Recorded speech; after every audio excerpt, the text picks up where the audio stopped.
back to the BlindishLatina YouTube channel. Today I'm in Vancouver, BC in Canada. My partner and I are gonna go tandem bike riding in Stanley Park. I am really excited because I have not gone tandem biking in over 10 years. I can't bike with my blindness.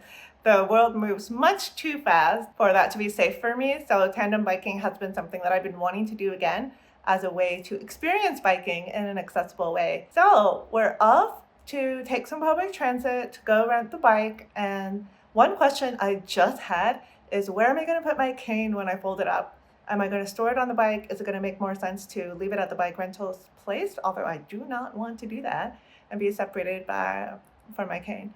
All right, let's go. Stanley Park is a beautiful, large, iconic park in Vancouver. This is my second time in Vancouver, but the last time I came, it was winter. So I didn't do too much outside. It was very cold. This vlog is being recorded in April, and I wanted to show you this experience because I'm all about outdoor recreation, adaptive activities, and living my fullest life as a deafblind person, as a disabled person. My partner and I have been looking for places that we could possibly bike again, and everything aligned for us to do it here in Vancouver. There are many bike rental shops near the entrance to Stanley Park. So we went to one of them. It was very organized. Shout out to Spokes. You made it easy. The tandem bikes were a light blue color. They were so pretty. I was really excited.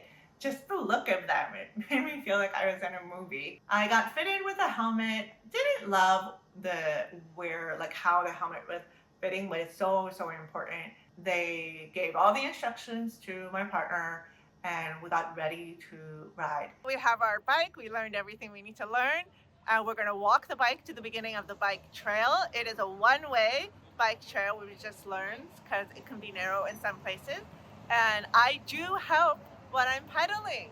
I'm not just sitting on the back doing nothing. All right, let's check it out. One thing that we did that was awesome is my partner wore the Bluetooth microphone that I have on his outfit the whole time. So that Bluetooth microphone connects directly to my hearing aids. It's streaming. So I could hear what he was saying, even though he wasn't facing me and he wasn't looking at me, like I wasn't reading his lips, obviously. So that was so amazing and made the ride much more accessible for me. We could communicate. And I didn't have to speak that loudly for him to hear me and understand me. So that's how we worked it out. He wore it the whole ride, and that made a big difference. So obviously, when you're tandem biking, the person in the front is doing all the steering. They control where you're going. They're navigating around obstacles, and there were a lot of obstacles. I'm in the back, and I do have my own handlebars to hold on to, and I'm pedaling. I'm pedaling the whole time. So I'm also participating in the movement of the bike, and I like that. I like being a part of it, but it is accessible because now I'm completely joined with my partner. Biking alone is not something that I would feel comfortable doing. I don't like to move very fast and then I can't really keep myself safe. The environment around me changes so quickly if I'm moving quickly, and I can't keep up. I literally can't keep up. So I know that I could easily injure myself that way. So that's why I look for other ways that I can move fast sometimes. Have you been to Vancouver, Canada before? What is your favorite thing to do in Vancouver when you visit it? One memory that I have is the horseback riding that I did in Colombia, which was so cool. And usually when I'm hiking, that's a very accessible activity for me. Hiking, I'm going slowly when I need to. I'm looking down the whole time. But being on the horse took me so much further, faster, and I got to look up around me the whole time. So that was just kind of a similar experience with tandem biking. I was just looking and enjoying the view the whole time with my box of vision. For those who are not familiar with my vision, I have a small window of vision that I do see clearly from, but I don't have peripheral vision. I have night blindness and so many other things. So let's talk about the ride itself. Once we got fitted with our helmets, we set up the microphone, we got the instructions, we walked the bike to the entrance to Stanley Park, and we were on a loop. I think it's called the Seawall Loop. It takes you all along the coast. So first you have a boat, and you have a marina, a beautiful water, And then you get more into like a rugged coastline. Lots of rocks. We saw bridges. We saw lighthouses. And there were various points where you had to dismount and get off your bike and then get on it again. So that was a little bit challenging to figure out the rhythm, but we made it. And there were also two paths. There was one path for pedestrians and there was one for the bikers. That was very, very helpful to keep us separate. And it pretty much worked well. There were a few little moments, but most of the time people just moved out of the way and we didn't have too many obstacles. So I was able to enjoy a really nice ride.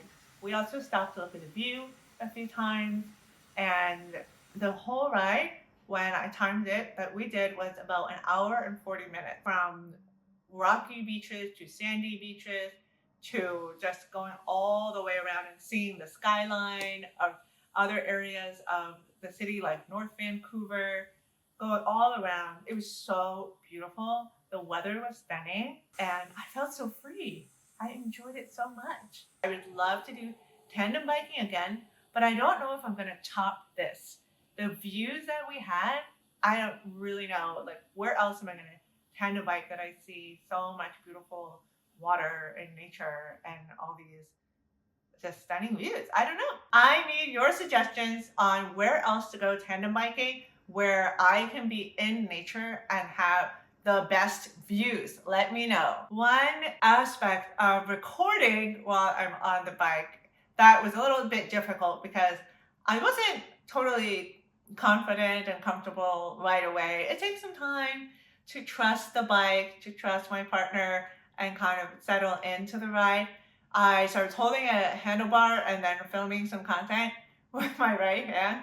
It felt a little bit scary, but you're not going to see all the beautiful views that I saw because, of course, I wasn't going to be recording the whole time, but I caught some nice glimpses for all of you. After we finished tandem biking, we went for the best Italian dinner at Nook West End.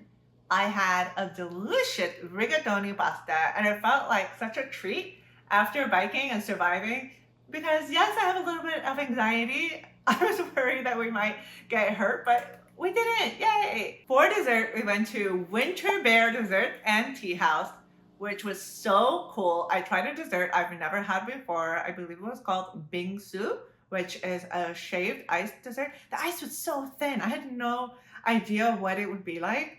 And they told us it was Korean style. The base was matcha. We had red bean on there. We had cereal crunchies, and it was just really, really good. So what a way to cap off a wonderful outdoor experience. What's better than good food after that? I don't think it converted me to be like a cold desserts person, but it was a really, really cool treat to try. There you have it. There's our mini vlog. We're always looking for accessible outdoor recreation and adaptive activities to do when we're traveling, because travel and the outdoors should be for everyone. Do you agree? Let me know your favorite activities to do outdoors in the comments, and like and subscribe. We want to keep our channel growing. See you next time. If you want to see more videos on inclusive and accessible travel, subscribe to BlindishLatina and let me know all your questions in the comments, and I will see you next time.